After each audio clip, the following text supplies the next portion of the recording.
Traditions never die. Talking Stitt, oh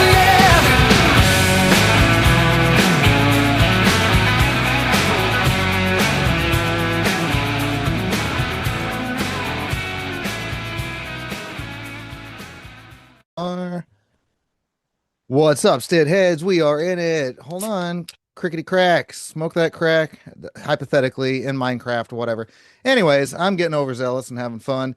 So I told you guys a couple weeks ago when today's guest is returning for basically in 3-4 weeks time. It's awesome.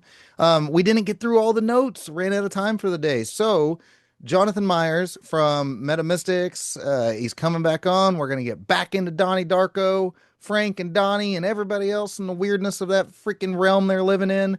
So Jonathon, welcome back, brother. And so we were getting into some different universes kind of things. What was going on last time? Well, I just want to say thank you for having me back, Derek. It is always fun to, shoot the shit with you esoterically. And hopefully the Stitt-Heads love these kind of conversations as well, because, man, I love it's almost poetic how deep these stories are on like a subconscious level. And you were mentioning a little bit earlier about how, maybe the conscious mind doesn't pick up on a lot of this stuff, but maybe it is the subconscious mind, like the liminal kind of like the deeper, more esoteric stories that for some reason just resonate with us like crazily, like why is it that things resonate good? You know what I mean? Like if you've never heard something in your life, why would something resonate well as opposed to something that doesn't resonate well? And I'm not talking about music. I'm talking about stories. Yeah. Like why do stories tend to resonate really well? And that's always something that I found so interesting. And I almost see it as like almost like a nod from above. Whenever that resonant thing starts to happen within us, that it's almost like you're on the right track. You're starting to remember, and that's what it feels like. You feel like you're remembering something that you forgot a long time ago. Like a deja vu. A little bit. Yeah. But yeah, we're going to jump right back into it. So if you remember, we were sort of talking about the falling jet engine. So I don't even remember exactly how far we got, but I'll try not to go back over the same stuff that I talked about before. So you have the jet engine that falls into his room, and that's like kind of what really sets the story all off in the first place, because he's out that very first night. Donnie is, and he's like sleepwalking, and that's whenever he meets Frank for the first time, and he's in like this weird, lucid trance state, and it's like seemingly very out of it, but weirdly in it at the same time. Like a dream state that's half real. Yeah. But you're still, sleepwalking in a way. Yeah. Yeah. And so, but this jet engine or whatever it is, falls from the sky directly onto his room. And so whenever the engine falling from the sky, whenever it falls directly into Donnie's bedroom, which would have killed him if not for listening to Frank the Rabbit and going for a sleepwalk. The state of mind that he's in while he's sleepwalking is akin to the somnambulistic state of mind, which is exactly what I try and get my clients into whenever I'm giving them a past life regression. That's exactly what Dolores Cannon used to teach all the time, the somnambulistic state. And actually even, and I probably said this last time, but I want to kind of refresh people's minds here. The word somnambulism literally means sleepwalking, which is crazy. Right? So you're literally one foot in this world, one foot in the other. You're living in the liminal state. Yes. And so when people talk about the somnambulistic state, they're borrowing that term because the mind enters a condition that resembles certain aspects of sleepwalking. So in a somnambulistic state that he's in, you would have reduced critical filtering, like critical thinking filtering, right? Yeah. Because it makes no logical sense. Why? Yeah, just your reasoning kind of turns location. off and you just kind of follow blindly and whatnot. Yeah. Yeah, and you have automatic behavior, almost like there's something in the deep recesses of your mind that is leading you to this location or to say this thing or to take these steps. It's almost like whatever, it kind of reminds me of, what is it, like Mars Attacks? like where you have those little aliens like inside of somebody's head that's kind of steering the machine or whatever. Yeah. That's what it feels like, also in the somnambulistic state, why it's perfect for, especially for hypnotherapy and whatnot, is because you have a heightened suggestibility. So typically in a regular daily conversation where you're in you're not in a trance state. Whenever you're in beta, you're not. It's technically not a trance state. That's the most like alive, awake state you can be in. It is pretty hard to suggest something to you, like and your logical brain accept it automatically, right? Gotcha. Like it's hard to get bullshit past you for the most part. But whenever you're in a somnambulistic state, you're open to suggestion. You literally are inside the mind, like you have the same mind as a little kid, right? And so whenever Yes. Donnie's in this, That's what I was thinking, like a little kid that's, yes. Yeah, They follow so- along. Yeah. So Donnie's in this, somnambulistic state, and therefore the message that is trying to get to him is going straight through. There is no filter. Like it's going directly in because he's in that sleepwalking somnambulistic state, which is pretty interesting. And oftentimes, whenever you're in that state, you have a disassociation from ordinary waking, awareness. Your awareness shifts, If you've ever done mushrooms, Yes, sir. that's kind of a way, So yeah, it's essentially like a higher reality breaking into the material world. So back to the plane engine though, symbolically it represents the machine of reality malfunctioning. Very similar to the Truman Show, where you have the light that falls onto the ground, Sirius B or whatever it was called. It's almost as if that whole function of that reality was starting to dwindle as he was catching on. A rip in the fabric, yeah, it's like a coexisting kind of awareness with you and your reality at that sense. So it's interesting. So anyhow, all of this, the plane falling into his bedroom, it creates a tangent universe. And for those that are wondering what that is, a tangent universe is an alternate reality that occurs when the fabric of time becomes corrupted, creating a duplicate of the original universe. If you've ever seen the Loki series or Endgame, their timelines branching from the primary universe, or I guess if you've seen Deadpool versus Wolverine, same thing. These universes are typically unstable and can only exist for a few weeks before collapsing back into the primary universe. And some people would suggest that is essentially what CERN is doing. Every time they flip that fucking thing on and off, it's like reality gets really strange, right? Dude. The Mandela effects start going crazy. They shut it off, apparently. They're shutting it off for a couple of years. Did you hear that?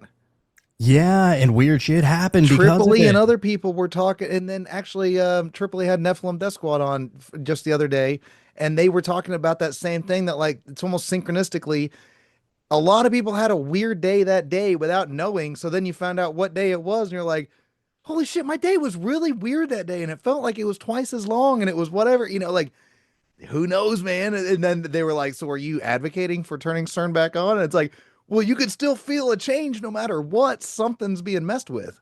Oh, dude, you're fucking with the fabric of reality. I mean, literally, like one of their main goals is, and I don't know if this is conspiracy or if this is known fact, but they're trying to like create a rip in the fabric of time, like essentially by opening up a mini black hole. Exactly. And if you think about it, if that's the case, then could we already be inside of a black hole? Exactly. I don't know. Time seems weird. Time definitely be seeming weird. Maybe it's just because we're older now and time speeds up the older you get. So they say. Yeah. But I don't know, dude. Time's been a little freaky lately. I swear I do a 2-hour episode and it's, I do it at noon and it feels like as soon as I get done, it's 6 o'clock already. I'm like, how? I only shot for 2 hours. That doesn't make any sense. It is strange. Yeah. So yeah, really weird shit. But yeah, that's what would happen with a tangent universe, essentially. So Donnie not being in his room that night, if the plane engine falling, or that night of the plane engine falling, could potentially represent the unstable timelines, simulation errors, and possibly a karmic fracture, which I guess is more of a a subjective thing. As far as the sky symbolism goes, it falling from the sky, in esoteric traditions, revelation often does descend from above, like in a literal sense and in a symbolic sense. That revelation seems to come down. Whenever people say they have some sort of revelation, don't they call it a download?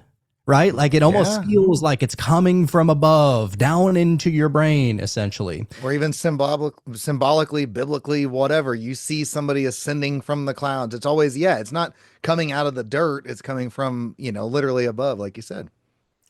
Dude, I mean, this shit is so much deeper. And I just want to say, like, these movies are very deep on a Gnostic and esoteric kind of level, but our reality is far deeper than that. Like, so if you find, that it's really strange, these movies and the stories that they're trying to portray that are very layered symbolically, start paying attention to our own reality and you'll be fucked in the head with joy. It'll be a good thing. But like when Beavis and Butthead on the movie, they get on the wrong bus with the church people. Beavis is like, hey man, this book is actually really cool. There's like a talking snake and naked people and this and that. You're like, yeah, when you look into this stuff, it's actually a lot. I mean, if you like Harry Potter and magic, go read the Bible, read some of these other ancient texts. Like you're gonna get some real life Harry Potter. Oh, dude, and don't even stop there. Like, look at all of the ancient religious texts. I mean, look at a lot of the Gnostic texts, especially. Even if it's something that you disagree with, understand how they're framing reality. It is so much different than how everybody else looks at reality, and I think that every so often it's good to have that change of perspective and to be able to see things from another angle, which is exactly what the Gnostics were doing. It's more of a subjective reality, but we'll get into that. And speaking of a subjective reality, that is essentially what a tangent universe could actually symbolize. So it could symbolize a subjective reality, an astral realm of sorts, a dream state, maybe a purgatory. But actually, my favorite representation of the tangent universe is what is called the Bardo state. So Bardo is an intermediate transitional state in Buddhism, transitional state of the mind in Buddhism, and particularly in Tibetan Buddhism, that occurs between death and rebirth. It represents a phase where consciousness exists without a physical body, experiencing various phenomena before the next life begins. So it's that literally an in-between state. Maybe that's where ghosts exist. Who knows, right? Yeah. And an important aspect of the movie is that almost everyone in the movie behaves really strangely. We were starting to talk a little bit about that. Patrick Swayze's character, really weird guy, right? Even his own family, like you said last time, they're all odd. Like they're just NPCs almost in a way. But yeah. Yeah, exactly. Yeah, and to be honest, if you pay attention to the other characters, and that's something I really like to do. Like it's easy to get caught upon the protagonist story because that's what it's really geared around. But if you pay attention to the surroundings, pay attention to the other characters, man, is that movie extra trippy. Yeah. Because these people literally are like algorithmic programs built within. Like they make no sense. And of course, if you're watching it as a movie, you're like, oh, they kind of made that character stiff. They made that character a little extra goofy. But what if that was on purpose? Because he's living in this tangent universe that doesn't even necessarily actually exist. You can take it a million different ways. Like his literal awake state is almost a dream state. Dude, I've actually heard a theory on this that maybe Donnie actually never went out to go see Frank that night, and that he always actually did stay in his bedroom. And whenever he died because of that jet engine, he didn't know that he died. So he had to go through the process of like, what if he didn't die, and acting like everything else is pretty much the same until he's brought the sign or the symbol that helps him remember that he actually did die. Like a purgatory state or something almost. Yeah. And that would explain some of the odd characteristics. I saw a theory about the Big Lebowski the other day, and Jeff Bridges actually addressed it on Theo Vaughn's show, where Jeff Bridges said, there's a theory that says, what if Donnie had been dead the whole time? And he's like, dude, man, the dude only addresses Donnie literally one time in the whole movie. And it's one of those like, what if the writing is that deep? I mean, it's just a hypothetical, just like what you're, alluding to on what if Donnie died that original night and he's a wandering spirit. He doesn't know the answers and he's trying to piece it together. You never know.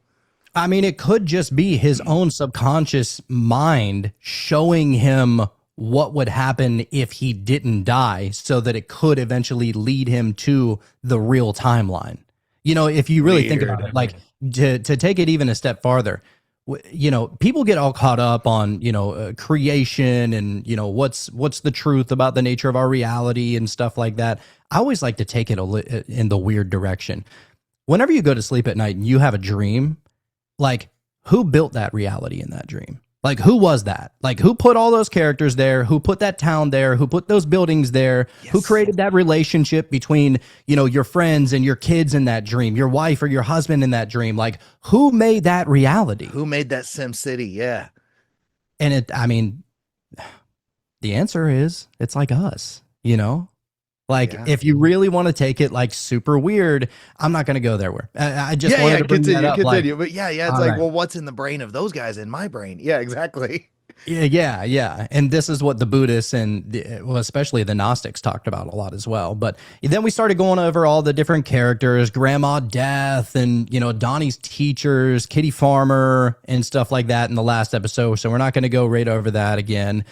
Frank the Rabbit as well. The entire town, so basically Middlesex itself feels very weird. It's like that. It's like what most people who live in the city think about the suburban rich people. Very similar to the Truman Show. Like everybody's perfect. Everybody has their perfect lines. Nobody acts out of character ever. Right? Like they're always themselves on the same frequency, on the same wavelength. They're the same character every single day. And that's kind of what Middlesex actually represents. Although everybody knows that's just the surface level bullshit, right? Like it said, if you really want to get extra weird, everything I talk about is extra weird. So I don't even want to keep on like that. Get weird.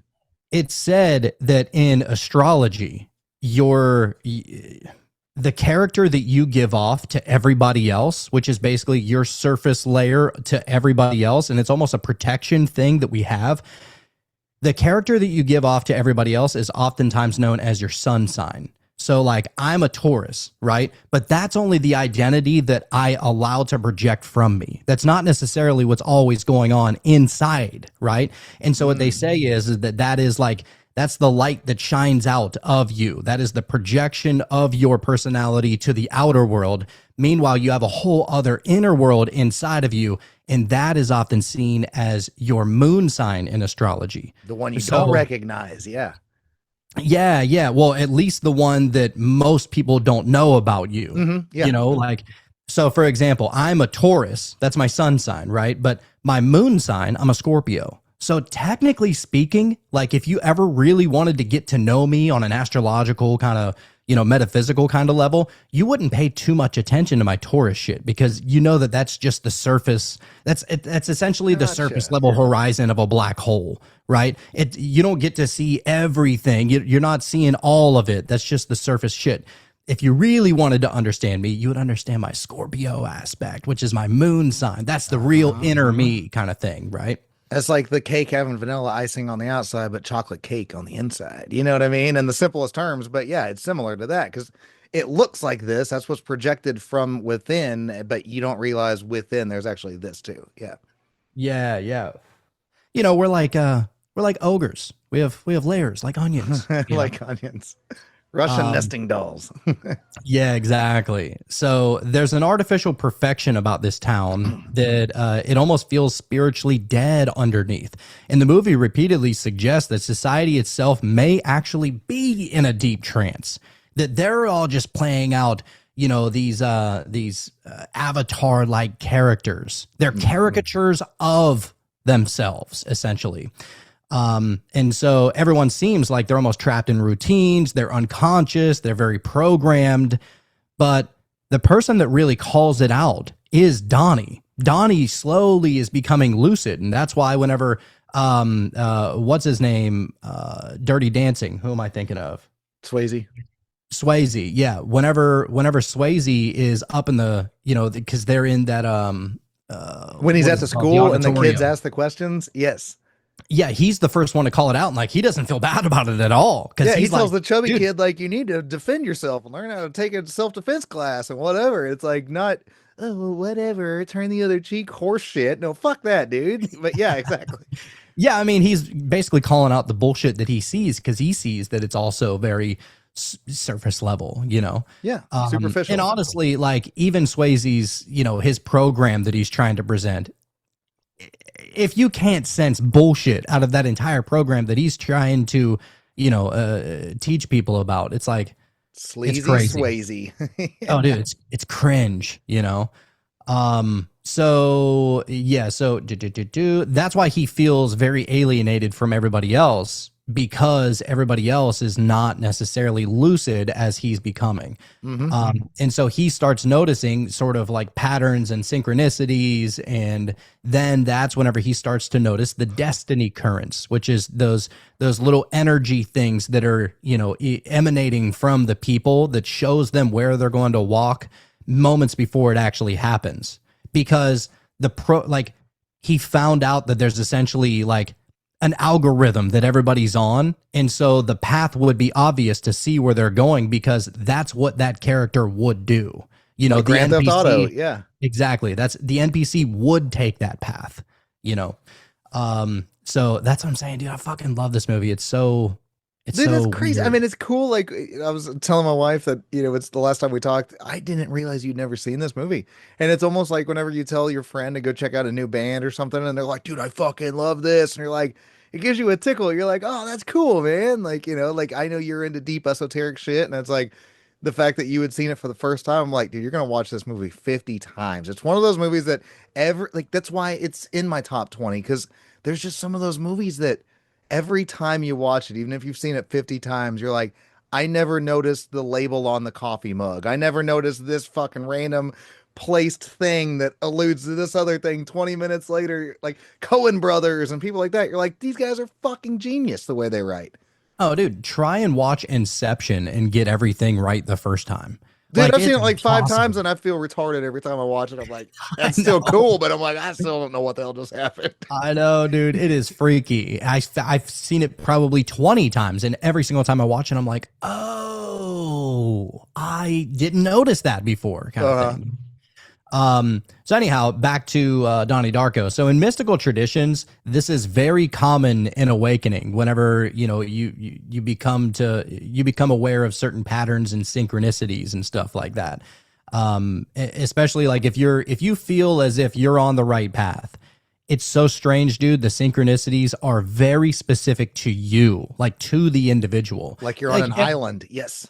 Yeah, like everybody will notice 1111 or 333 or 444 or something like that. But everybody out there has certain number sequences that only speak to them in a really strange way. So like, you know, I always remember the date that me and my first love forever started dating. Dude, we were 14. It didn't even matter, right? Like it was, but for some reason, that number, that date is tattooed in my mind. So whenever I feel like I'm on the right path or I'm starting to see kind of beyond the veil, I see 922 everywhere. Like for some reason, September 22nd, that's the number I see everywhere. And I'm like, okay, all right. It's not necessarily a sign that I need to, you know, try and be with her or anything like that. It's just a noticeable, you know, a piece of Matrix code that the Matrix knows that I'll catch on. That's you know always I mean? been Like, with you kind of thing for this long amount of time. Yes, it's almost like a touching home base and tag. Yeah, exactly. It's like something familiar.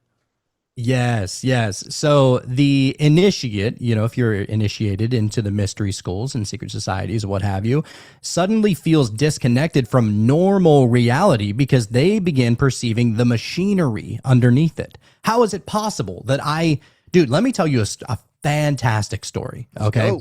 So, my old co-host from the Cult of Conspiracy, Jacob, right? Me and him were on our way to, it was like Virginia or something like that, because he does the night fighting stuff. Like he dresses in armor and stuff like that. Yeah, And so I thought, oh my God, that sounds awesome. I would love to go on a road trip with you and I'll squire for you, you know, I thought it was going to be cool. So we go there and we left at we didn't go to sleep that night. We left at like 3 a.m. because it was going to be so many hours to drive over there from Louisiana, and we were like, fuck it, we'll just get some energy drinks and call it an all-nighter. We'll sleep whenever we get there for a couple hours, and then we'll go to the event. So we're at this this Circle K gas station, you know, getting our energy drinks before we get on the road and a couple of snacks and everything like that. And I told him, I was like, dude, I keep on seeing this damn number, this 922. I literally see it everywhere. Like, it was a really strange moment in my life where I was seeing it fucking all over the place. I thought I was going crazy, legit. And I said, I guarantee you, we're going to see it on this ride, and you're going to see that I'm not crazy, right? Like, you're going to see it. Like Bro, an exit number or something funny. Yeah. bro, we get on. So that road that we were on at the Circle K is right next to the interstate. We jump on the interstate. There's nobody on the road at 3 or 4 in the morning, right? Like, it is the best time to go drive anywhere is at that time. As long as you can stay awake, but yeah. We jumped on the interstate. The first car we saw, which it was the only other car on the interstate at that time. It was us and this other car. Their license plate was 922. It was literally 5 minutes after I just got done telling him this. And then you turn into the DiCaprio meme, like, you're pointing at the TV. Like, see, I told you. Exactly. And even Jacob, like, he don't believe in none of that shit, all the synchronicities and all that stuff. I'm like, tell me that's a coincidence, bro. Like, tell me that's a fucking coincidence. Anyway, I love picking up or trying to pick up on a lot of those synchronicities. I feel like, because even if you can't explain them, there's still something to them. And it's like, okay, how the hell can you explain so many coincidences? So which ones, you know, it's kind of like, which one is it? Both are hard to explain. So either way, like, you might as well just say maybe there's something to it. Yes, there definitely. Don't fight it, is what I'm saying. Yeah, if there's something, if it keeps popping up, there might be a reason why you're seeing it. Just go with the flow and recognize it. Don't get all crazy or anything like that, but recognize it and be like, oh, okay. It like, to me, it just reminds me that, like, even when you're alone, you're never alone. Kind of deal. You know, maybe it's God with you or your spirit guides or whoever you want to imagine is with you, but it's like you're literally never alone. So that's kind of why I like it. But so the tangent universe operates on synchronicity rather than logic. So, and that's why a lot of people, whenever they start to see synchronicity, they're like, wait a second, this world is not real. Like, because that wouldn't happen. Like, the odds of certain things happening, you're like, if this was just a real, like, physical world and it was the one true, you know, place that, you know, we live or whatever, these weird fucking coincidences wouldn't be happening at the rate that they're happening. And so people then are just like, all right, that must be the tangent universe, you know, whenever the synchronicities start happening. Which is very Jungian, like, looking at it like that, especially the term synchronicity. That's a term that he created in the first place. But but anyway, look, back to Frank the fucking rabbit here, because he's the most esoteric creature in this whole movie.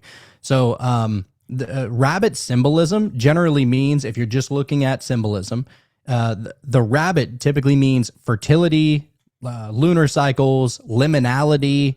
It has a trickster type of energy. It feels like crossing dimensional kind of character into the rabbit hole, into Wonderland. It's separate from our world kind of thing, right?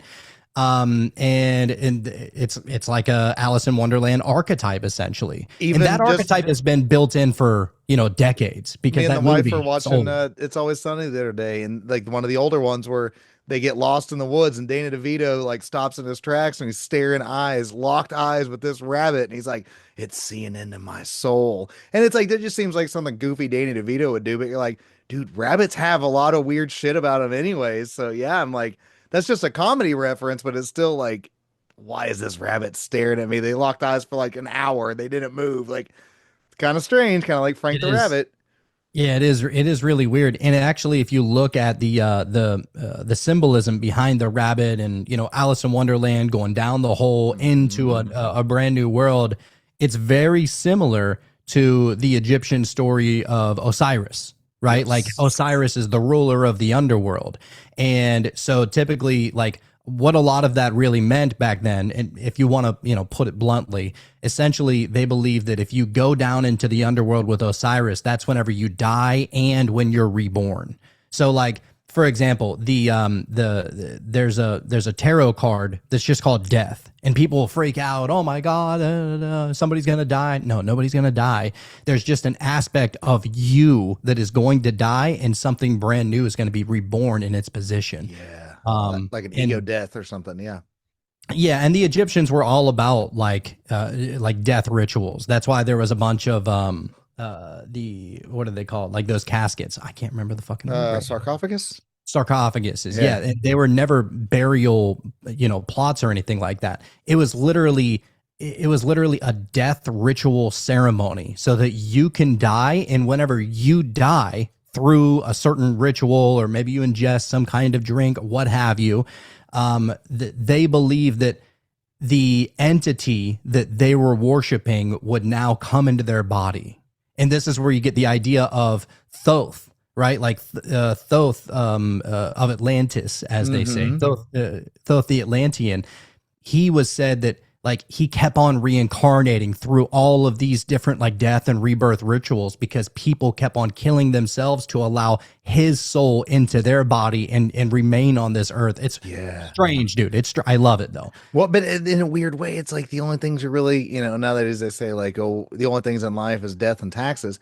But even back then, it's like it was death. Like, I mean, that's the two things. It's just like any animal or any being on this planet or flat plane or whatever the hell it is, toroidal field, whatever the hell it is. But at the end of the day, every person's trajectory, and this kind of goes with Donnie Darko, is that like you are born, you possibly procreate, you defecate, and then you die. You know what I mean? Like somewhere in that order. That's part of it. Like, so there's a lot of people in the Western world that like they fear the death, and nobody wants to die. But there's something to look at with some of these old teachings where you're like, they almost embrace death. It doesn't mean like you wish for it tomorrow, but it also means that it's another step after this. You know what I mean? Instead of like thinking this is everything here. Yeah, and that's why there's so many people that are like crazy about DMT and ayahuasca and stuff like that nowadays. They're essentially like addicted to the ego death.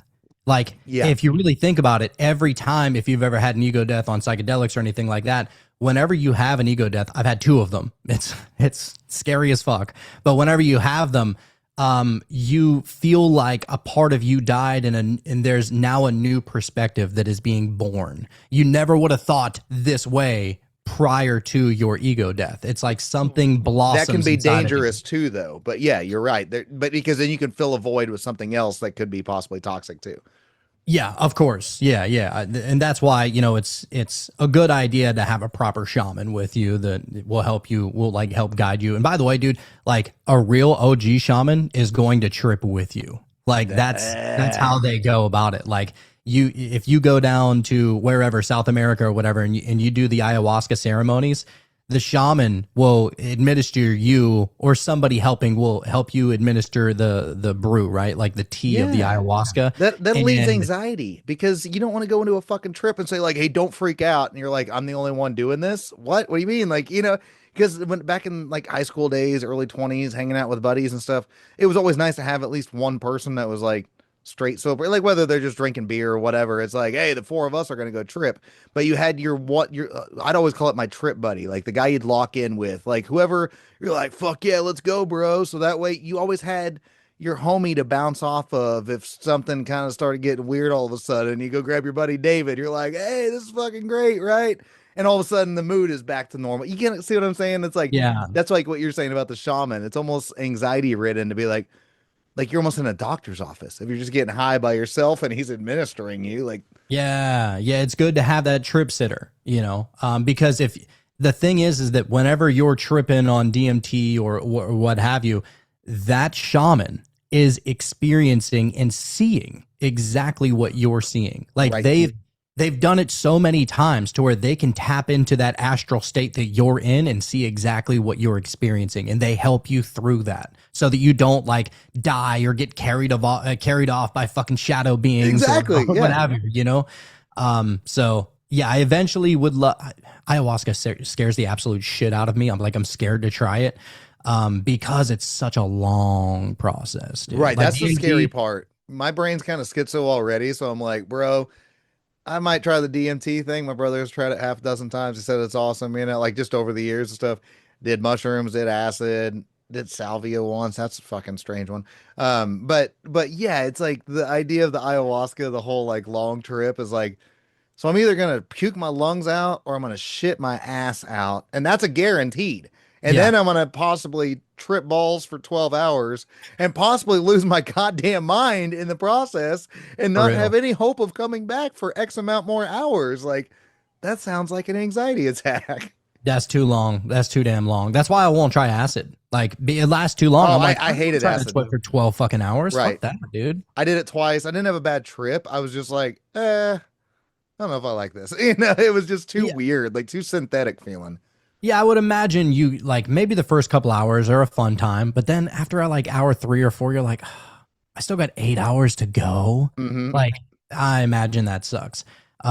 Which is why I've like even tried to steer away from mushrooms, to be honest with you. It just takes too long. I don't have all day for I got that. 3 kids. I can't do this shit anymore. I can go get stoned and still play with my kids. I can't go Yeah. fucking eat mushrooms and like, wow, my 12-year-old's face is melting right now. What the hell? Yeah, yeah, exactly. You're like, all right, I gotta remain in a somewhat solid state here. So what a weird Um, like trauma bonding is like Donnie and Frank, they're kind of like trip buddies, I guess, in a way almost, right? oh yeah, yeah, and the thing is that Frank seems to be like, if you're just watching it for the first time and you don't really have any kind of esoteric knowledge to really associate what the fuck is going on, you would look at Frank as like the evil guy, like he's the bad guy, right? Like because he looks scary, he seems like very sketchy, and you're like, I don't know if I like the vibe of this.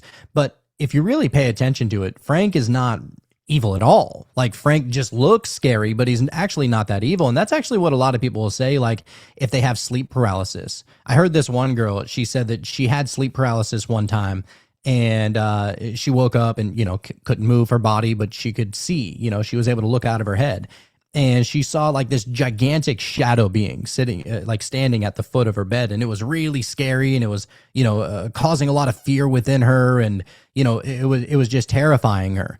And she go like, after some time of being able to think about it and philosophize about it and everything, she's grown to understand that that was just part of her that she's never paid attention to, and it's like trying to bring itself into her reality so that it can be something that she can get over. Fears oftentimes are something that we push down because we don't want to talk about it, we don't want to think about it, but you're never going to grow if you don't like evolve from those fears. They're essentially like checkpoints that you can never get past unless It's you yeah, deal with them. that double-edged sword of like, that shadow self hiding within you, but also, the whole like, oh, being a man, like back in the day, you just suck it up and deal with your problems and don't talk about it. But then all of a sudden everybody opened the floodgates and started talking about it. Then we turn into like the pussification of man. You're like, no, there's a balance. You gotta not just talk about it, you gotta deal with it. You know what I mean? Like you gotta fix these things. Don't just sit there and cry to your therapist for $300 an hour and then just get it Yeah. out that way. Like, no, fix the fucking thing. It's in you for a reason. Yeah.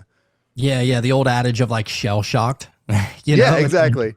it's crazy. But anyhow, so Frank the Rabbit, he represents like a death guide, or even Donnie's future self, if you really want to get extra strange, or like a quantum messenger. So Frank exists outside of linear time. He already knows what must happen. And so Frank may actually represent Donnie's higher self, his daemon, or it's pronounced demon, but it looks like daemon, or consciousness that exists outside of time.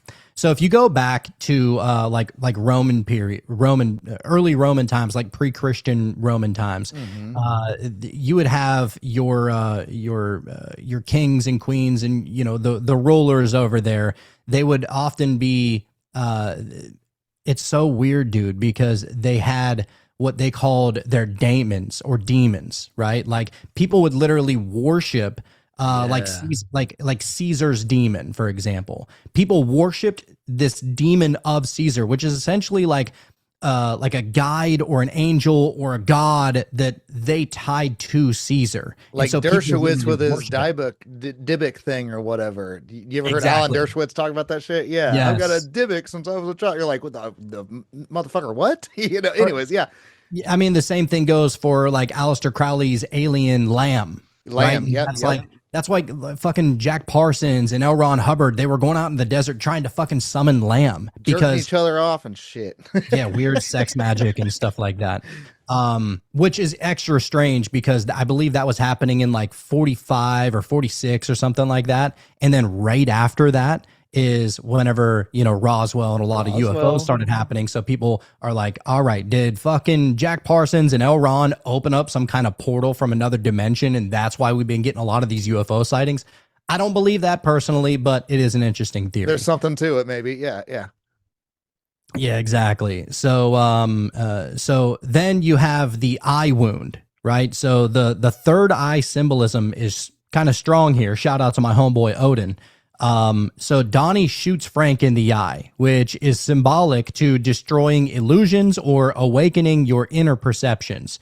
It's interesting because the third eye is often seen as like your inner eye, you know, like what Yep. you can perceive on an inner level. It's the eye that sees your dreams at night. It's the eye that sees the illusions that you build in your mind whenever you're trying to project what's about to happen without it, you know, actually happening just yet, right? Like that's that inner eye. And so whenever the eye gets wounded here, that's kind of what it's pointing to, is that it's destroying the illusion. It's awakening some kind of inner perception. So this is where it probably gets like the most realistic as far as like time travel as consciousness travel. All right. So Okay. there are people out there, philosophers, especially nowadays, that are saying in trying to look at reality in a very different way, in a sense of like consciousness being the fundamental reality and physical reality emerges from consciousness, almost like a backdoor kind of way. Yeah. Gotcha. You know, which I really personally love. It makes a lot more sense that we would be projecting this reality rather than just our brains that give us consciousness. Like, I don't know what your eyes see, and you don't know what my eyes see, even though we could be looking at the exact same object, kind of thing. oh, dude, it's entirely subjective. Yes. Like entirely subjective. I'm actually in the middle of writing a book right now, and I talked a lot about the subjective reality Badass. about like we can all like look up in the sky and see that it's a blue sky, right? Like nobody's going to disagree that the sky is objectively blue, unless you're like colorblind or something like that. But what is your experience in the moment that you look up at that sky? What does that blue sky remind you of? Is there a memory that you have attached to that? Did something happen to you as you were looking up at the blue sky that just remains in your memory? And so that subjective experience is brought to the forefront whenever you're looking up at that blue sky. So objectively, yes, you're looking at that blue sky, but your experience with that blue sky is far different than anybody else's experience when looking at that blue sky. Yeah, dude. Right. Like the great philosopher Joe Dirt said when he's looking at the moon, he said, I like to think my mom and dad are standing there somewhere looking at the moon at the same time as me. And as goofy as that is, like, there's actually kind of something to that, you know? It's like a shared experience synchronistically. Yeah, I just think I've come to like accept that this reality is subjective personally, but Right. I've gone down the rabbit hole way too far. We live in a video game. We don't have answers, but we got a lot of questions. Yeah. So all right, so back to the destiny kind of portals things that are coming out of these people's chests. So and maybe they're kind of like water portals looking like. They look like portals of water essentially, but they're like, you know, energetic pathways or soul currents, you can look at it as, which is very identical if you get into the esotericism to your flow of chi, like your chi energy, or some people will say that maybe it's toroidal field pathways or probability currents or something like that. Karmic So, almost in a way.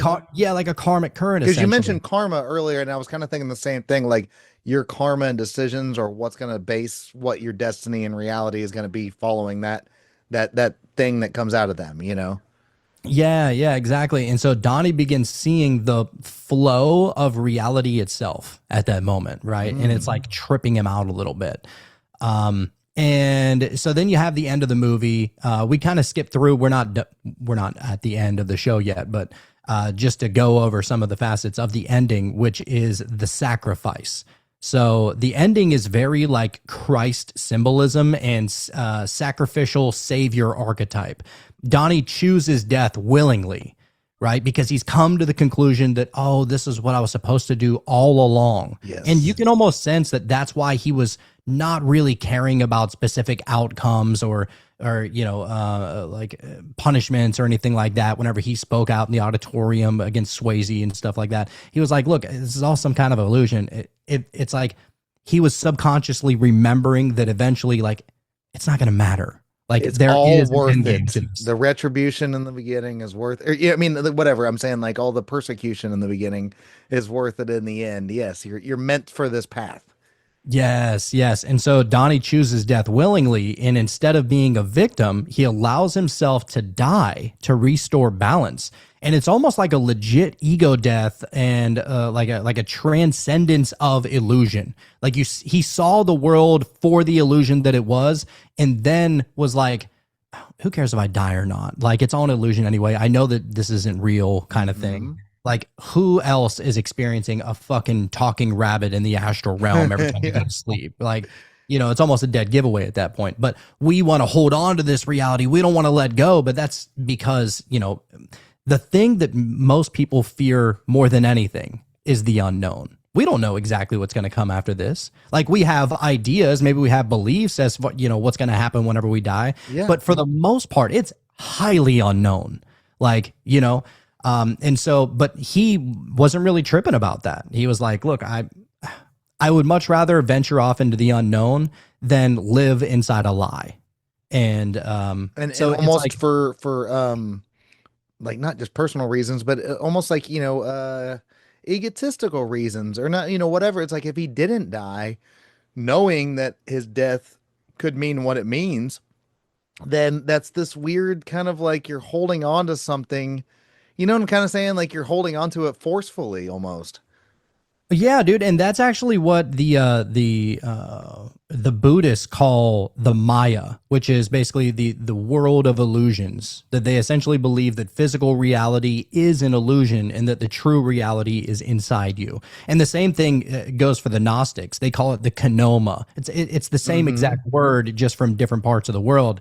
But basically, they're like, physical reality. Not to say that it's fake. It's just a projection from somewhere. And they found out that it was essentially a projection from within. And if you start looking at reality that way, like, you ever have like a really bad day, like you start up, like you wake up in the morning and maybe you wake up in a bad mood, or there's something that happens the moment you wake up, and maybe you stub your foot on the corner of the wall, or you step on a fucking Lego because these kids don't know how to pick up their toys or something like that, right? And it just raises your blood pressure, and now, for some reason, the rest of your day is absolutely fucked unless you become aware that your anger is essentially projecting into the outer world and manifesting into the outer world. Yeah, it's like you wake up pissed off like that, and then you go, man, what a weird day. I met 50 people being assholes today. And you're like, maybe it wasn't 50 people being assholes. Maybe it was your energy that you woke up with that projected on 50 different people, and they responded being an asshole to you. Yeah, dude, it's cause and effect, So, and if you notice, which I thought was actually really cool, it was a nod that he was catching on like fully. Right before he was about to die, he laughs. Like, it was just like a weird, almost maniacal little laugh. Like, this was fun while it lasted, kind of thing, but I know that it's fake. Yeah. So if you really want to look at it, the entire movie is basically an initiation ritual. It follows the exact initiation structure. So you have 6 steps, essentially. That you have, step 1 is separation from ordinary reality. Step 2 is you encounter your spirit guide. Step 3, spirit guide meeting Frank the rabbit, right? Step 3, you descend into chaos. Everything's starting to crumble around you because you're starting to pick up that it's all an illusion anyway. And through all of that chaos, step 4, you essentially have like revelation of hidden truths that most people don't pick up on. But because you're now in this lucid state, you're seeing things way differently than everybody else. Step 5 of the initiation structure would be sacrifice. It doesn't necessarily mean killing yourself, because step 6 is rebirth through death. This is the Yes. initiation structure. This is what the Egyptians were doing. This is what fucking Skull and Bones is doing, if you really want to get Yeah, extra strange here, dude. right? Like, it's all about this death ritual, and it's never about killing somebody. It's about killing the identity within you, and so that you can be reborn and Whether dare I say, moldable, but for good or bad reasons.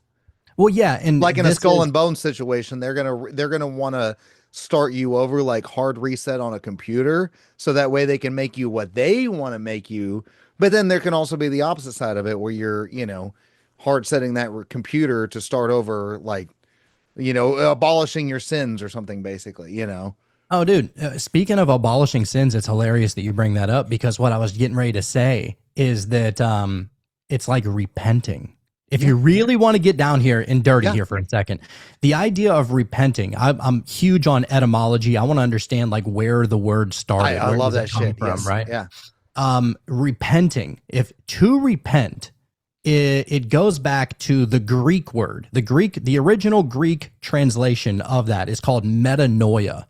Metanoia, which is repent, it literally means, when you break it down, to change your mind.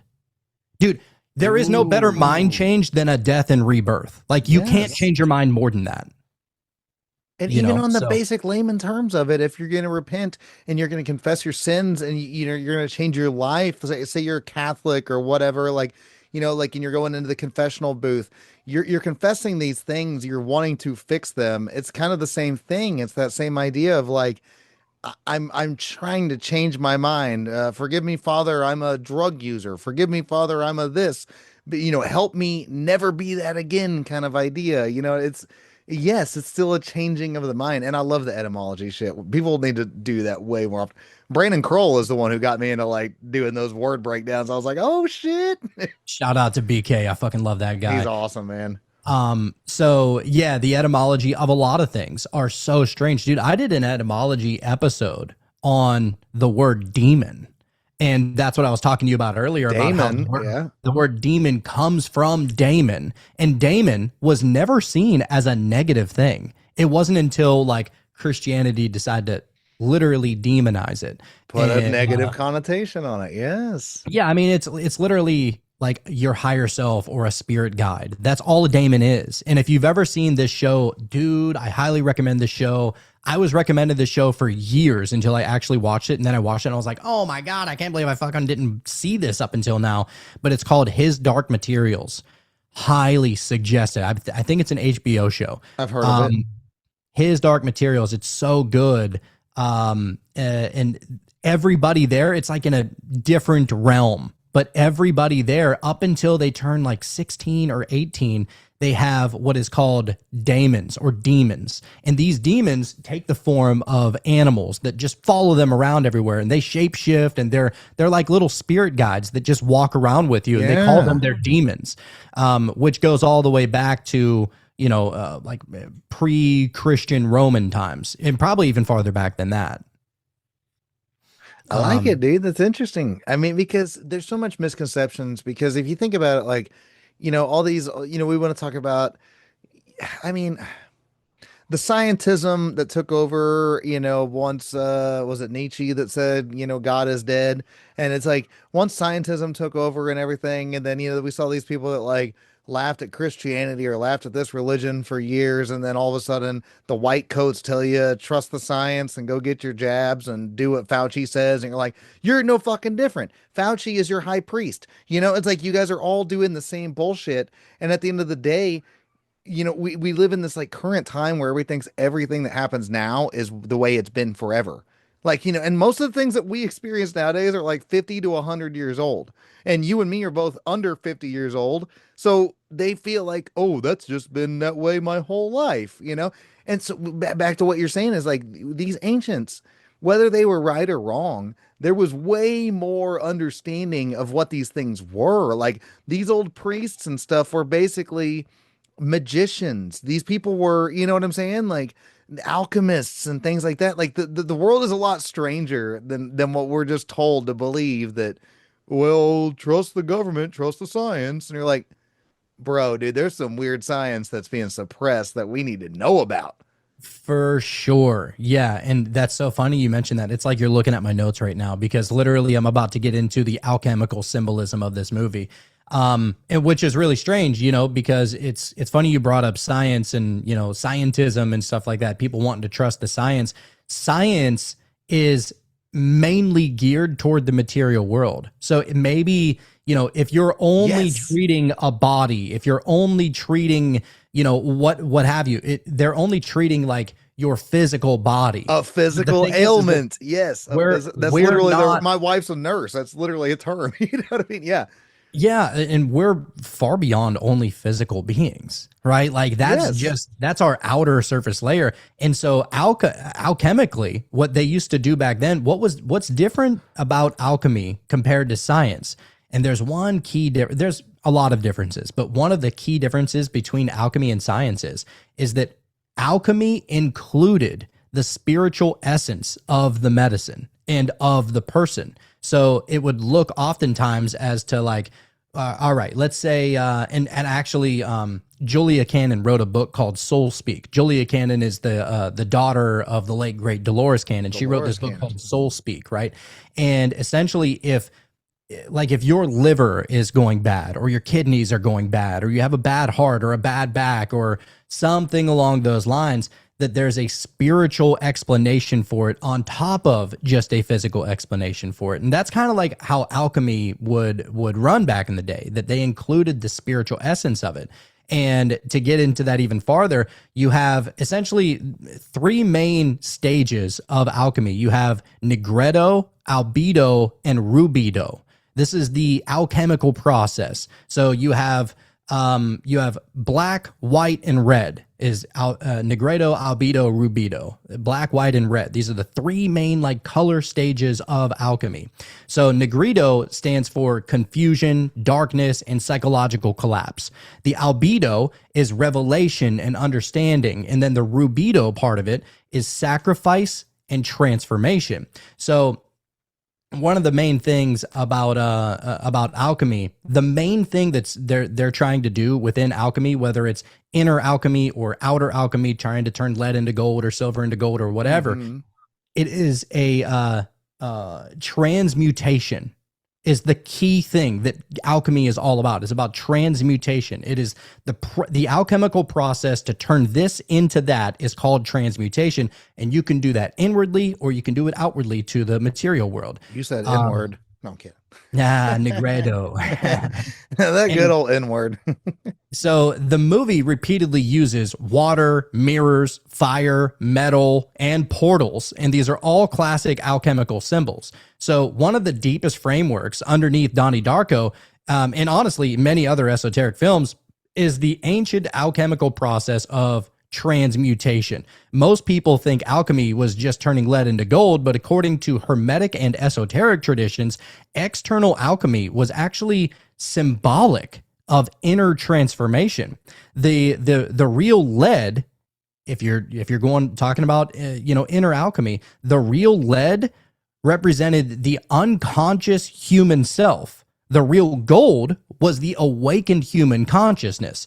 And the alchemists mapped this transformation in stages. So the three most important stages, as I talked about before, nigredo, albedo, and rubedo. Nigredo meaning chaos, death, confusion, ego collapse. Essentially look at nigredo like the dark night of the soul, or the old self is breaking apart. So the ego inner demons. Yeah. Yeah, so the ego is beginning to dissolve. But in Donnie Darko, Donnie's emotional instability, remember he was supposed to be on all these different mental SSRIs and stuff like that, right? So he had the emotional instability, he had alienation, he had visions and sleepwalking, and he was growing detached from normal reality. These all resemble nigredo. It is the first step of alchemy. And so reality itself begins to rot around him. It is breaking down. And before transformation can occur, the false self must collapse. So a lot of people who experience like shadow work or ego death practices and psychedelic breakthroughs, the initiate descends into darkness before becoming illuminated. And I know that's an evil word, the Illuminati. Really, all it is a light coming on inside of your spirit. That's Think of really the what old it is. joke from cartoons, the light bulb above your head. It's that idea, that spark, like you're alluding to.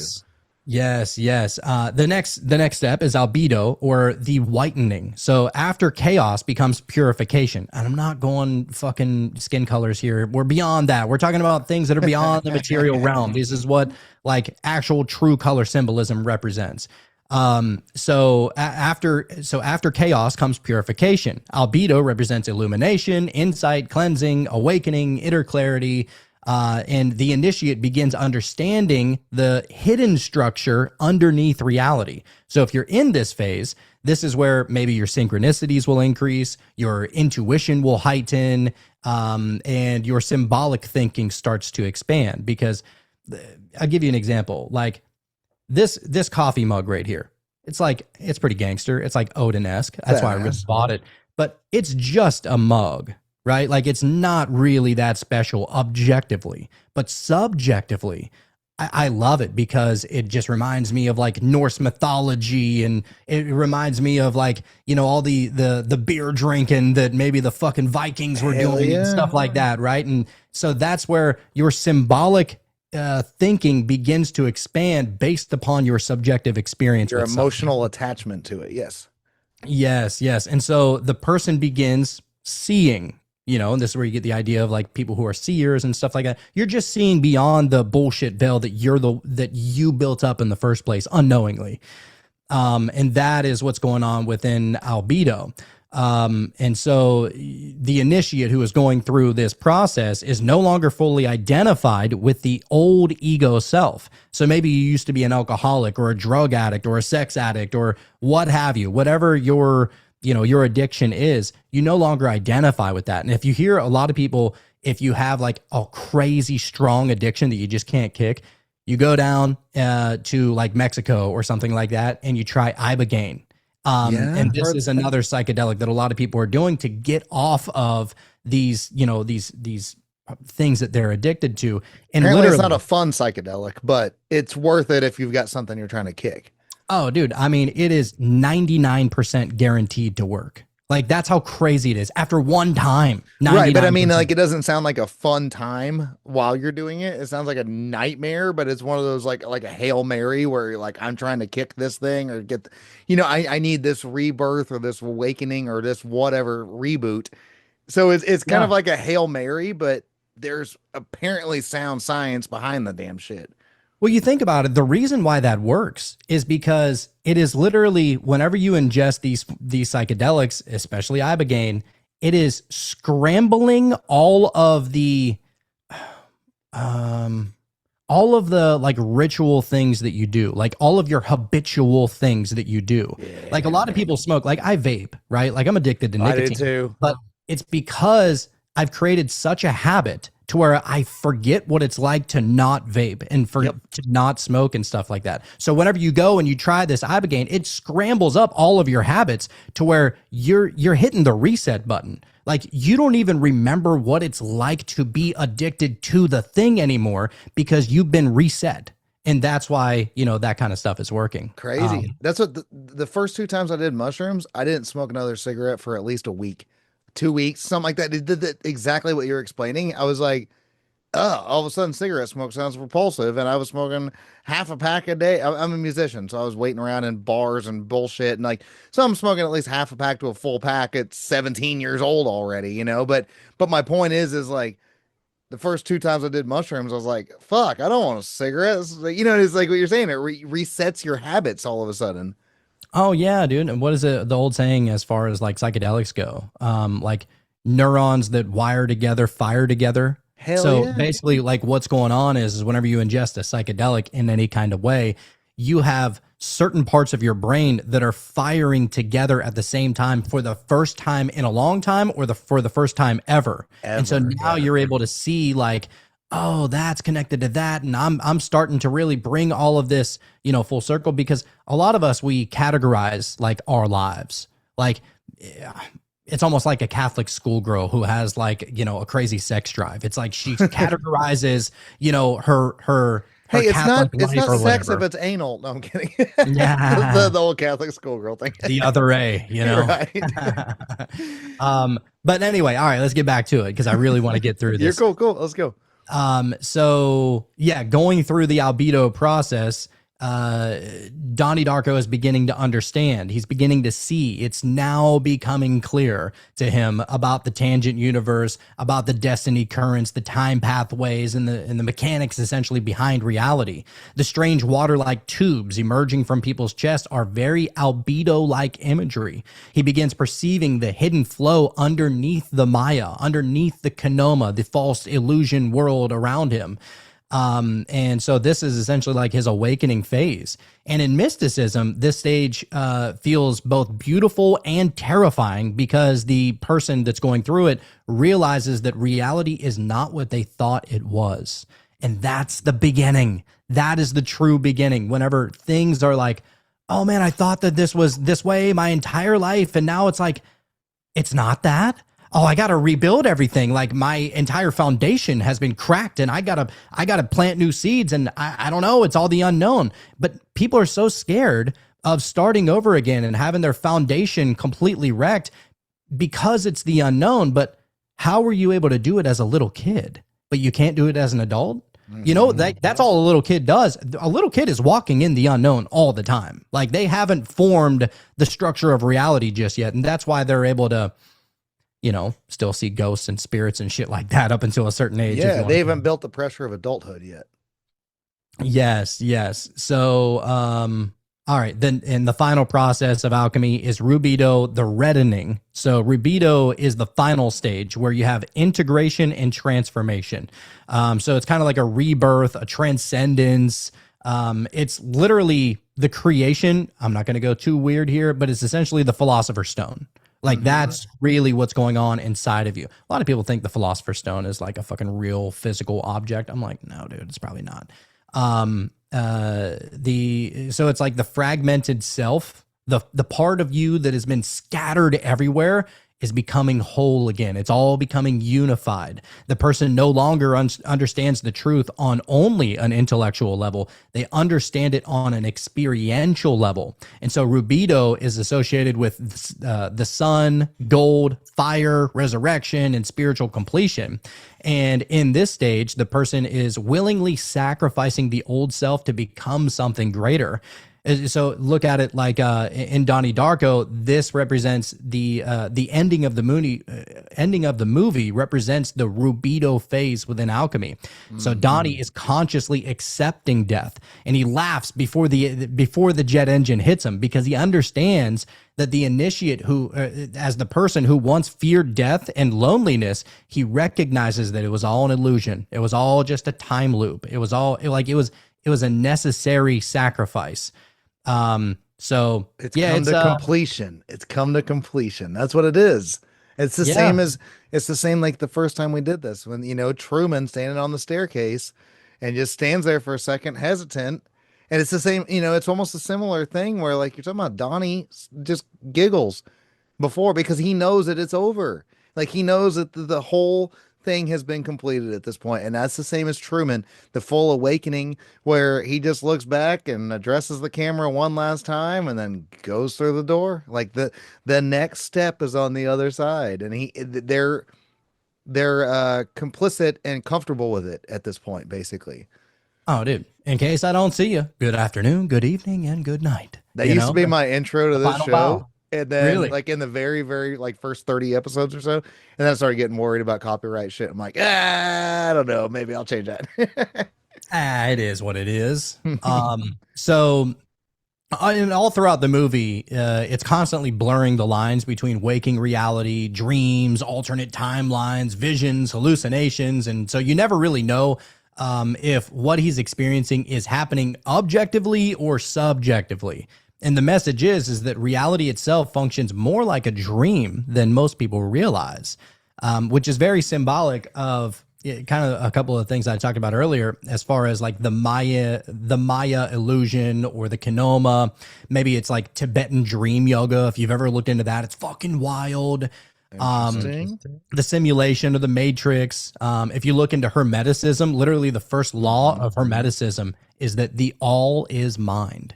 Yeah. Like literally all of this is just one giant mind thinking it into existence. So that'll get you twisted up a Like little whatever, bit. like the plants or what mycelium network or whatever the hell it's called. It's like that kind of thing. Like we don't realize we're working together, but subconsciously we're all working together, creating what's in front of us. Yeah, it's all one mind. It's all one thing. Some people call that God, some people call that source or what have you, but Right. there is no separation from you from anything else. Just like there's no separation from you and all the characters that are within your dream. That's a world that you built and you're all experiencing it as one unit, you know? Mhm. So yeah, it's very Jungian as far as that goes. But so Donnie, he became lucid inside reality itself, and that's the real meaning. And so once the movie is over, it leaves you in like a fever dream state. You start to think, was Donnie mentally ill, or did he become spiritually awakened? Was Frank evil, or was he a divine guide? Did Donnie save the universe, or did he wake up from the illusion? And these are questions that you have to think inside of yourself whenever the movie ends just very abruptly. You're like, this guy just killed himself? What? That's the end? That's all? But I love movies like that because you have to fill in the ending. Mhm. Like that's what's awesome about it is, and a lot of great movies, end like that. The same thing with The Truman Show. Like you have to fill in the ending. You don't know if he ends up back Yeah. with the love of his life. You have to fill that in. Dude, okay. You just made me think of another one, and it's actually my absolute favorite movie of all time. So, as we're getting to an end, I'm gonna have like basically in the comment section, listeners, I'm gonna label or list off a handful of movies, and next time me and Jonathan get together, whoever has the most comments, that's the movie we're gonna break down out of the ones I list. But I just wanted to add another one just now because you made me think of a movie because I'm a musician. So at the end of a good recording of a song where it fades out and this epic fucking guitar solo comes in and it's only like 4 measures instead of 16 measures and it fades out and you go, oh fuck, I wish they would have extended that longer. And you're like, yes, but that's why it's perfect because they didn't. Because they didn't. They left it up to your imagination where it's going to go next. So what the movie I was about to reference, my favorite movie, American Psycho. So when Christian Bale calls his fucking attorney and is telling the whole I did this and I killed this person and I did that and I even ate some of them and I blah blah blah. And then when he talks to him in person the next day and he laughs in his face and he tells him that was fucking hilarious, blah blah blah, and that so and so still is here, and it's another one of those like, was everything a goddamn dream in this movie or what? And that's why it pissed some of these people off that watched Donnie Darko, that watched The Truman Show, they watched American Psycho. Some of these movies where they leave you with these weird endings, but they're there on purpose because the artist showed you it's up to you to kind of fucking imagine where it went. You know what I'm kind of Yes. saying? Like there's more questions than answers. And it meets you where you're at. That's the thing is that if you're, if you haven't started your spiritual journey or you're in the very beginning, the endings of those movies, you're going to be like, oh, what the fuck? Actually, like the first time I ever watched The Truman Show with my wife at the time, right? Like she had never seen The Truman Show because she's Brazilian. They didn't have all the movies that we got. Oh, right. So she watched The Truman Show for the first time. And whenever he walks out of that door, she's like, that's it? That's all? And I was like, that's the beautiful part of it. Like you have to fill in the rest of it. They did that shit on purpose. But obviously the more spiritually inclined you are, you're like, oh, the purpose was never to find out if it was a happy ending or not. The happy ending was him waking up and realizing to Yes. escape it. Yes. The So awakening of what is reality and what's not, like you're blending these, like you're talking about earlier, liminal spaces, it's like, and people are starting to understand that now with like the success of the movie Backrooms. I haven't seen it yet, and I've actually been following the Backroom stuff for years anyways. I loved liminal spaces shit before people even knew it was a damn term, because it's just like, yeah, it's fucking weird, man. We all have these weird, like, our own Akashic records, our own repressed memories or whatever.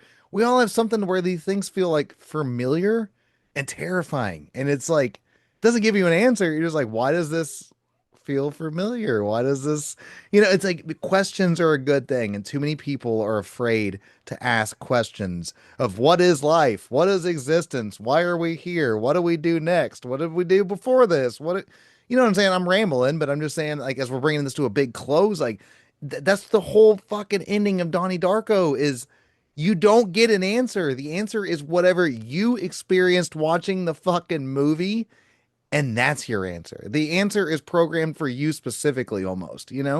Oh, dude, it's a beautiful thing to have lots of questions because a lot of times the true answer to something will leave you wanting to know more, right? 100%. Like the best answers are the ones that invite new questions. I want And one answer and 50 questions. Yep.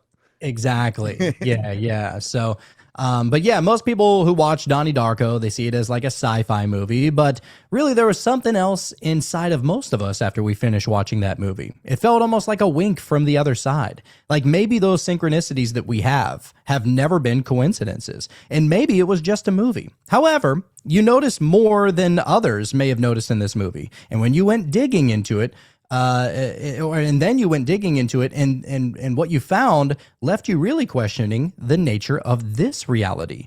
Do we truly know how this reality works, or have we been fed bedtime stories and believe them to be true? It's then and only then that you have a realization that reality itself may not be what it appears to be. And that's my conclusion of Donnie Darko, sir. I love it, dude. You just gave me an esoteric boner right now. No, I'm kidding. Yes, an innie. You have an innie, sir. Is what's Right. going on there. Hey, and dude, I want to give you like a little bit of a shout out and like a kind of a praise a little bit because, there's a lot of people doing this podcast thing nowadays, right? And I just hit 3 years. I don't have the numbers you guys have. I started as a passion project. I could fucking put it out more. I could put more effort into it, whatever. I don't really care about the numbers. Like I get some decent numbers, but it's also like I don't give a fuck either way. But it's cool that like guys like you, guys like just a bunch of the guests that I've had on this show that I actually like we follow each other on Facebook. We laugh at each other's memes and different things. It's kind of cool this full circle of like guys that you grew up listening to for the past 2 or 3 or 4 years or however long.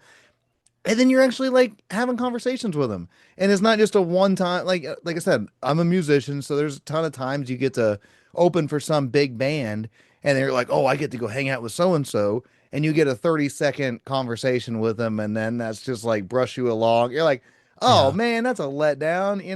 And I'm not Mhm. saying like make idols or nothing like that, but I'm just meaning it's cool that like the podcast world is so welcoming and inviting that at the end of the day, this when people ask me how I've got some of the guests on that I've got, it's just an old fucking thing my dad told me in like fifth, sixth grade. Like, oh, go into the school dance. Like, you're scared to ask the girl to dance. What's the worst she's gonna say? No. If you don't ask her, she's not gonna say. So if I never send a message to people like you and everybody else, it's you never know an answer. It's this kind of like cool thing of life that we're all experiencing that we're just trying to spread some knowledge, wake people up, have some fun conversations, and it's a cool full circle when, like I said, I'm embellished or I'm going on too much, but I'm just saying it's cool when guys like you that I've listened to for years actually are on my show for the multiple times at this point. Oh, dude, it's the evolution of dudes being bros. You know what I'm saying? And I Yes. don't mean only wieners here, like chicks involved as well. Like everybody, we're getting back to community. It feels Yes. like whenever you are podcasting and you're researching something and you both have epiphanies at the same moment, it's like, wow, like it's an awesome thing. Just like whenever you were a little kid and, maybe you learned how to dunk for the first time or you hit your first home run or you what have you. Like Yeah. if you experience that with people that you love, it makes it that much more special, And I feel like in this day and age where everything's on the internet and everything's kind of the traditional kind of structure of family and friendship and meeting up and hanging out and all that kind of stuff is starting to go to the wayside. But I feel as if this is the evolution of that we don't necessarily, dude. What state do you live in? Like Tennessee or some shit, right? Oklahoma. Might as Oklahoma. well be. Yeah. Okay. Yeah, I'm in Louisiana. We probably never would have met if it wasn't for us podcasting. And so, dude, I think that everybody, like, I highly suggest everybody to fucking build a podcast. Like, it is the most fun thing that you can do because, look, mundane reality. Like, I'm not saying that all of reality sucks. I'm not one of those people. Like, I'm not saying that, oh, this is just the illusion and it's here to bring us down and fuck the archons and, whatever. It's not like that. Like, but I think that we all need that one thing that helps, kind of take us away from the regular goings on of life, whether it's going to work or, family life or whatever. Not to say family life is anything bad or anything like that, but it's a nice kind of like a little disc skip, essentially. It's almost like Mystic Mark calls it. It's like therapy. Like, instead of me going to some shrink or something, it's not like I need to go to a shrink, but I'm just meaning like expressing the thoughts inside my head. I just turn a fucking computer on and I talk to like-minded people, and then people that are like-minded like listening to it. And then you're like, okay, cool. It's like you're saying, you're building a community, and in a way, like Tripoli brings up too. It's like the spoken word is kind of the beginning of everything in a way. So, a lot of us right now, it's like when you're writing a book, how many times do you revise it? How many times do you rewrite a sentence? But when you're just being honest and like you said, being bros or whatever, that's how I treat my show. Crack some beers, have some fun, make some off-color jokes, maybe talk too goddamn much, whatever. But we're just treating it like a conversation. We're just expressing ideas, Just hanging out, because you think about it, like if you go and hang out with anybody, dude, especially nowadays, they're spending at least half the time that they're hanging out with you on their phone. They're in Facebook world, or they're in Instagram world, or they're in whatever world. It's like they're in their own little reality half the time that they're with you, and you're not really getting to hang out. Dude, even my daughter's 14 years old. 80% of the time that I have her, because I have her every other week, 80% of the time she's on her phone, dude. Like, my and daughter's that's just 12 and a half and she's already there. Yep, I know. it's Same just thing. crazy, like growing up like we did in the 90s, we didn't have, things to always keep our minds busy. Like, it's a good thing to be bored sometimes, because that's where creativity spurns, and that's where Exactly. imagination starts to come in. Whenever you take away bored time, you're taking away imagination, I think, because Bingo. you need the imagination to not make it so bored. That was the entire purpose of being bored in the first place. Bingo. Man, I like that as kind of a close to this, man. I could talk to you all day, every day, and you're coming back. So let's bring up, okay, 5 movies. I'm going to pick them off the top of my head. I already said one of them. People in the comment section, whichever has the most, this is what we're going to do the next movie breakdown on. I'm going to say this one first because I just popped in my head a minute ago. American Psycho, They Live, The Matrix, Minority Report, or let's have a fun one, Big Trouble in Little China, because there's a lot of magic and mysticism in that movie too. So, comment section, whoever gets the most fucking votes on that one, that's the movie we're doing next. But dude, yeah, like we need to have imagination again. We need to open our minds. We need to stop living in retardville. Jonathon, you kick ass, man. I'm glad to know you, man. I'm glad to have you on multiple times, and hopefully multiple times in the future. Tell everybody where they can find you again. And dude, what a fucking awesome episode. Thanks, dude. I appreciate it. I love hanging out with you too. It's always fun bringing up, these certain topics that make you think. And that's really what I do every single episode, or I try to do anyway, every single episode for Meta Mystics. If you want to go and check it out, I'm available on all podcast players everywhere, on Spotify, Apple, and so on. We're also up. We have a Patreon as well, to where you get all the shows completely commercial free days in advance, and you get to see all the video and kind of join the community. We do like a live show every Wednesday over there as well. So if you kind of want to be a fly on the wall, or maybe you have a question for the guest or for myself, you can jump right in and be a part of the show. Different tiers within Patreon, you know how it works. But if you want to, if you're more of a YouTuber, you prefer to, kind of listen or watch on YouTube, we're also on YouTube. Go and check out youtube.com/metamystics podcast. That link is in the show notes of all my shows and everything. So yeah, I mean, we're all across all social media platforms: Instagram, TikTok, Facebook, all the YouTube, all the big ones. We don't mess with Twitter. I don't really give a fuck about Twitter. I don't mess with Twitter, man. I've got an account, but every time I've logged on, I'm like, all right, 30 seconds. That's enough for me. Like, Twitter is chaos, dude. It's fucking, I don't really care for it. It's idiocracy over on Twitter. 100%. Yeah. So yeah, I appreciate you having me on, and can't wait to do it again, brother. Absolutely, man. All the links will be in the show notes. Jonathon, this was great. Sorry if I talk too much. That's just what I do. We're talking Stitt over I here. love and it. Yeah, man, I'm not a super quiet host. But, hey, at the end of the day, man, just question everything, guys. Watch your movies, watch your reality, watch everything around you, and you'll realize that some of it's not even fucking reality. So just wake up to it. Doesn't mean you're gonna have the answers to it. You're just gonna have more questions, but at least once you start questioning, you're on the right path. So I will see you guys next time. Peace out. And don't forget to put the ass in classy. Bye bye.